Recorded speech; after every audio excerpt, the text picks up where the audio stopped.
Welcome back. During the 1960s, many news outlets would intentionally shy away from covering civil rights issues. One local paper didn't do that, and it's being celebrated even today. Here with more on the Southern Courier is Dr. Viola Bradford. She joins us. We appreciate you being here today, Dr. Bradford. Thank you so much for having me. Yeah, talk about the Southern Courier. How did it get started?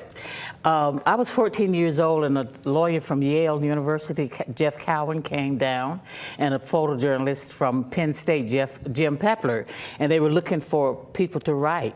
And someone told them I knew how to write and I could write a little bit. So I told them they wanted me to work for the newspaper. And it was a paper that covered civil rights because the major papers were not covering civil rights in the black community. Was that risky?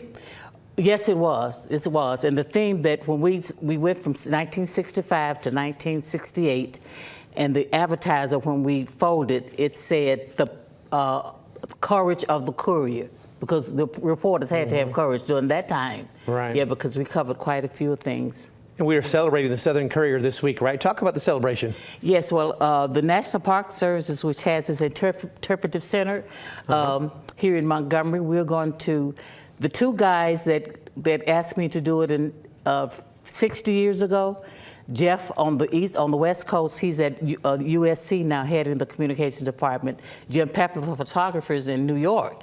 They're going to be on with me. Oh, nice. And we're going to talk about the Courier in light of what we did with Dr. Martin Luther King and covering him.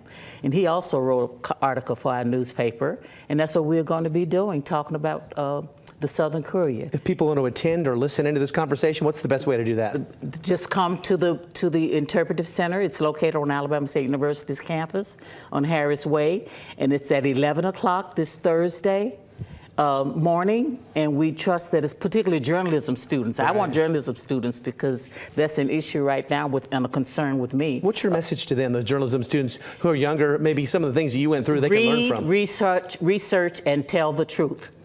Because that's what the Courier is about, telling the truth. Yes, ma'am. Dr. Bradford, we appreciate you. Remind folks again, if they want to show up and listen in, when they can do that. They could, Thursday morning, the 16th of January at 11 o'clock at the National Parks Interpretive Center, Selma to Montgomery March Interpretive Center.